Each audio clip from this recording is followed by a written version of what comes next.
ತುಳಸಿ ಗ್ರಾಮದಲ್ಲಿ ನೂತನವಾಗಿ ನಿರ್ಮಿಸಿರುವ ಬಸವೇಶ್ವರ ದೇವಾಲಯ ಉದ್ಘಾಟನಾ ಸಮಾರಂಭಕ್ಕೆ ಕೃಷಿ ಮಂತ್ರಿ ಹಾಗೂ ಮಂಡ್ಯ ಜಿಲ್ಲಾ ಉಸ್ತುವಾರಿ ಸಚಿವರಾದ ಎನ್ ಚಲುವರಾಯಸ್ವಾಮಿ ಭಾಗವಹಿಸಿದ್ದರು.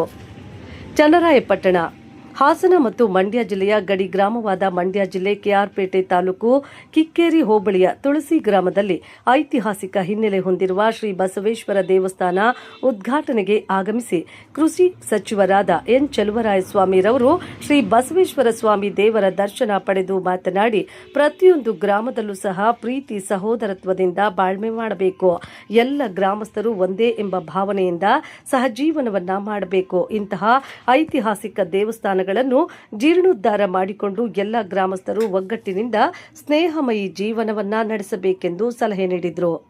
ನಮ್ಮ ಕಾಂಗ್ರೆಸ್ ಸರ್ಕಾರವು ಯಾವುದೇ ತರಹದ ಪಕ್ಷ ಭೇದ, ಜಾತಿ ಭೇದ ಮಾಡದೆ ಪ್ರತಿಯೊಂದು ಮನೆಗೂ 5 ಗ್ಯಾರಂಟಿಗಳನ್ನು ತಲುಪಿಸುವಲ್ಲಿ ಯಶಸ್ವಿಯಾಗಿದೆ ಎಂದು ತಿಳಿಸಿದರು. ನಮ್ಮ ಸಿದ್ದರಾಮಯ್ಯ ನೇತೃತ್ವದ ಕರ್ನಾಟಕ ಸರ್ಕಾರವು ಸರ್ವರಿಗೂ ಅನುಕೂಲವಾಗುವ ಪಂಚ ಯೋಜನೆಗಳನ್ನು ಜಾರಿ ಮಾಡುವ ಮೂಲಕ ಬಡವರ ಪರವಾಗಿದ್ದೇವೆ ಎಂಬುದನ್ನು ಕಾರ್ಯರೂಪಕ್ಕೆ ತರಲಾಗಿದೆ ಎಂದು ನುಡಿದರು. ತುಳಸಿ ಗ್ರಾಮದಲ್ಲಿ ಐತಿಹಾಸಿಕ ಹಿನ್ನೆಲೆ ಹೊಂದಿರುವ ಶ್ರೀ ಬಸವೇಶ್ವರ ಸ್ವಾಮಿಯ ದೇವಸ್ಥಾನವನ್ನು ನಿರ್ಮಾಣ ಮಾಡುವಲ್ಲಿ ಶ್ರಮಿಸಿರುವ ತುಳಸಿ ಗ್ರಾಮದ ಹಿರಿಯ ಮತ್ತು ಕಿರಿಯ ಮುಖಂಡರಿಗೆ ಹಾಗೂ ಸಮಸ್ತ ಸಹೋದರಿಯರು, ತಾಯಂದಿರಿಗೆ ತುಂಬು ಹೃದಯದ ಧನ್ಯವಾದಗಳನ್ನು ಸಲ್ಲಿಸುವುದಾಗಿ ಹೇಳಿದರು.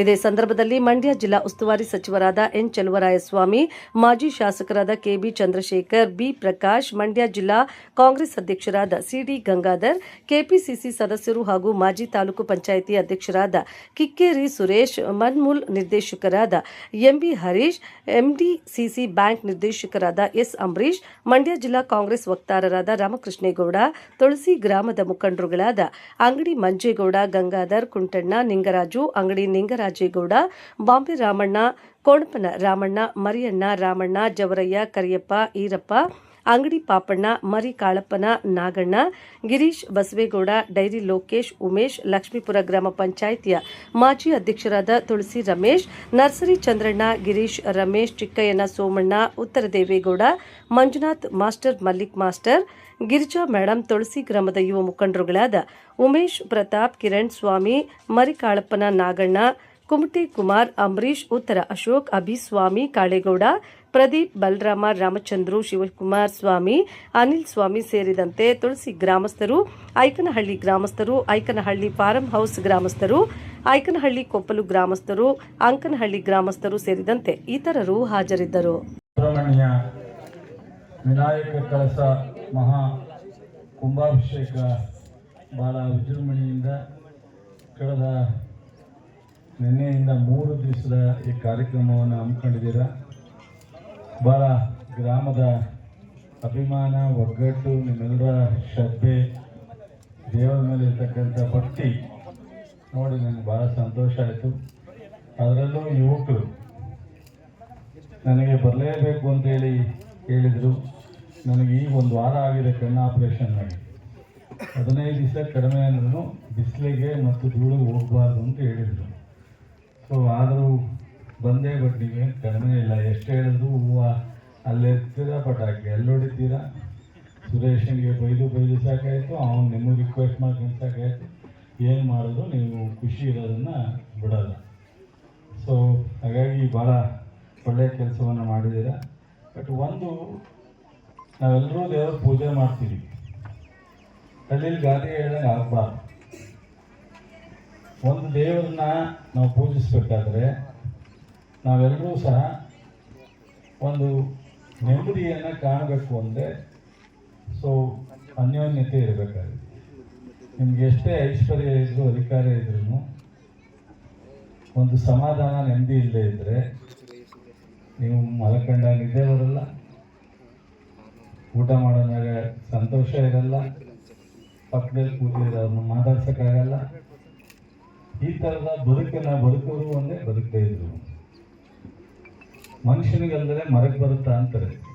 ಆ ರೀತಿ ಏನೇ ವಿಚಾರ ಇದ್ರೂ ನೋಡಿ, ಒಂದು ದೇವಸ್ಥಾನ ಕಟ್ಟಿ ಜೀರ್ಣೋದ್ಧಾರ ಮಾಡಿ ಪೂಜೆ ಮಾಡಬೇಕು ಅಂದರೆ ನಿಮ್ಮ ಮನೆ ಮದುವೆ ಮಾಡ್ತಿರೋ ಇಲ್ವೋ ಅಷ್ಟು ವಿಜೃಂಭಣೆಯಿಂದ ಮಾಡ್ತೀರ, ಅಷ್ಟು ಆಸಕ್ತಿಯಿಂದ ಮಾಡ್ತೀರ, ಅಷ್ಟು ಒಗ್ಗಟ್ಟಾಗಿ ಎಲ್ಲರೂ ಚುನಾವಣೆ ಕುಸ್ತಿ ಆಡಿದ್ರು, ಬೇರೆ ವೈಯಕ್ತಿಕವಾಗಿ ಹೊಲದತ್ರ ಜಗಳ ಆಡಿದ್ರು ಇಲ್ಲಿ ಒಂದಾಗ್ತೀರ. ಇದಾದಮೇಲೆ ಇದೇ ರೀತಿ 4 ಜನ ಮುಖಂಡರು ಕೂತ್ಕೊಂಡು ಅನ್ಯೋನ್ಯ ವಿಶ್ವಾಸದಿಂದ ಹೋದರೆ ಗ್ರಾಮ ಅಭಿವೃದ್ಧಿನೂ ಆಗುತ್ತೆ, ನಿಮಗೆ ಸುಖ ಶಾಂತಿ ನೆಮ್ಮದಿ ಎಲ್ಲವೂ ಇರುತ್ತೆ. ಅದರಿಂದ ದೇವರನ್ನ ನೀವು ಎಷ್ಟು ಭಕ್ತಿಯಿಂದ ಕಟ್ಟಿ ಪೂಜೆ ಮಾಡಬೇಕು ಅಂತೇಳಿ ನೀವು ಪ್ರಯತ್ನ ಮಾಡ್ತೀರೋ ಅಷ್ಟೇ ಗ್ರಾಮದಲ್ಲಿ ಇದು ಅನ್ಯೋನ್ಯತೆಯನ್ನು ಕಾಪಾಡ್ಕೊಂಡು ಹೋಗಬೇಕು. ನಿಮ್ಮೆಲ್ರಿಗೂ ಒಳ್ಳೆಯದಾಗಲಿ. ನಮ್ಮ ಸರ್ಕಾರ ನಿಮಗೆ ಗೊತ್ತಿದೆ, ಬಹುಶಃ ಈ ಗ್ರಾಮದಲ್ಲಿ ಎಷ್ಟು ಮನೆ ಇದೆ. ನಾವು ಪಕ್ಷದ ಕಾರ್ಯಕರ್ತ, ನಮ್ಮ ಪಕ್ಷಕ್ಕೆ ಓಟ್ ಹಾಕೋರೆ ಅನ್ನೋದನ್ನ ನೋಡಿದ್ರೆ ಗಮನಿಸ್ತದೆ 5 ಗ್ಯಾರಂಟಿ ಕೊಟ್ಟಿದ್ದೀವಿ. ಅನೇಕ ರಾಜ್ಯದ ಪ್ರಮುಖವಾದಂಥ ಅಭಿವೃದ್ಧಿ ಕೆಲಸ ಮಾಡ್ತಾ ಇದ್ದೀವಿ. ನೀವೆಲ್ಲರೂ ಅದನ್ನು ಅರ್ಥ ಮಾಡ್ಕೊಂಡು ಮುಂದಿನ ದಿನಗಳಲ್ಲಿ ನಿಮ್ಮ ನಿರ್ಧಾರಗಳು ಇದನ್ನು ಮಾಡಬೇಕು ಅಂತ ಹೇಳಿದ್ರೆ ಇವತ್ತಿನ ಈ ದೇವಸ್ಥಾನ ಉದ್ಘಾಟನೆ ಭಾಳ ನೀವೆಲ್ಲರೂ ಶಾಸ್ತ್ರೋಕ್ತವಾಗಿ ಸಂಸ್ಕಾರಿತವಾಗಿ ಭಾಳ ಚೆನ್ನಾಗಿ ನಡೆಸ್ಕೊತಾ ಇದ್ದೀರಾ. ಸೊ ನಿಮ್ಮೆಲ್ಲರಿಗೂ ಸಹ ನಾನು ಬರಲಿಕ್ಕೆ ಸಾಧ್ಯ ಇಲ್ಲದೆ ಇದ್ರೂ ಬಂದಿದ್ದೀನಿ. ನಿಮ್ಮೆಲ್ಲರಿಗೂ ಧನ್ಯವಾದಗಳು. ಯುವಕರಿಗೆ, ಹಿರಿಯವರಿಗೆ, ನನ್ನ ತಾಯಂದಿರಿಗೆ ಎಲ್ರಿಗೂ ಒಳ್ಳೆಯದಾಗಲಿ. ಮತ್ತೆ ಯಾವ್ದಾದ್ರು ಅವಕಾಶ ಬಂದಾಗ ಬರ್ತೀನಿ ಅಂತೇಳಿ ತಮ್ಮೆಲ್ಲರಿಗೂ ನಮಸ್ಕರಿಸಿ ನನ್ನ ಮಾತನ್ನು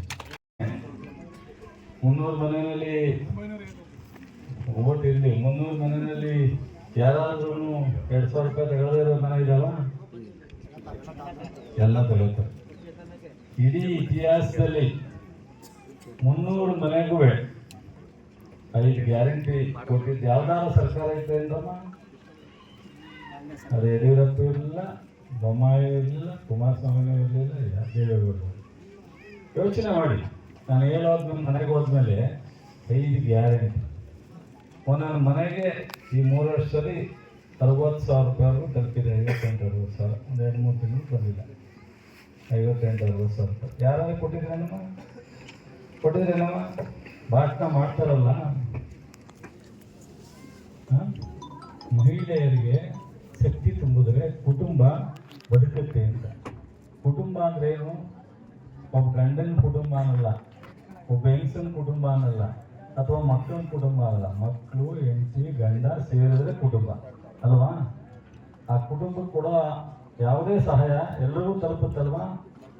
ನಿನಗೆ ಬಸ್ ಚಾರ್ಜ್ ಇಲ್ಲ ಅಂದರೆ ಆ ಕುಟುಂಬದ ದುಡ್ಡಲ್ಲೇ ಬಸ್ ಚಾರ್ಜ್ ತೊಗೊಂಡು ಹೋಗ್ಬೇಕಾಗಿತ್ತಲ್ಲ ನೀನು. ನಿನ್ನ ಮನೆಗೆ ಬರೋ ಆದಾಯ ದುಡ್ಡದಲ್ಲೇ ಹೋಗ್ಬೇಕಾಗಿತ್ತು. ಅದು ಉಳಿತಾಯ ಆಗುತ್ತೆ. ಕರೆಂಟ್ ಫ್ರೀ 2,000 ರೂಪಾಯಿ ದುಡ್ಡು, 5 kg ಎಕ್ಕು, 5 kg ಅಕ್ಕಿ ಬಂದು ಕಿಟ್ಟು. ಯಾರು ಓದಿರೋ ನಿರುದ್ಯೋಗಿಗಿದ್ರೆ ಅದಕ್ಕೆ 3,000 ಮಾತಾಡ್ಬೋದು. ಜಾತಿ ಹೇಳಿ ಮಾತಾಡ್ತಾರೆ, ಪಕ್ಷ ಹೇಳಿ ಮಾತಾಡ್ತಾರೆ, ಅಥವಾ ಕಾಂಗ್ರೆಸ್ಸು ಹಿಂದೂ ಮುಸ್ಲಿಂ ಅಂತಾರೆ. ಆಯಿತು, ಈಗ ದೇಶ ಆಳ್ತವ್ರಲ್ಲ, ಮುಸ್ಲಿಮ್ನ ಓಡಿಸೋಕ್ಕಾಗದವರು ಏನೂ ಮಾಡೋದು. ಇದೆಲ್ಲ ಅದು ಸ್ವಾತಂತ್ರ್ಯ ಬಂದ ಕಾಲದಲ್ಲಿ ಎಲ್ಲ ಅನ್ಯೋನ್ಯತೆ ಬದುಕಬೇಕು, ಜಾತ್ಯತೀತ ರಾಷ್ಟ್ರ ಅಂತ ಆಗಿದೆ.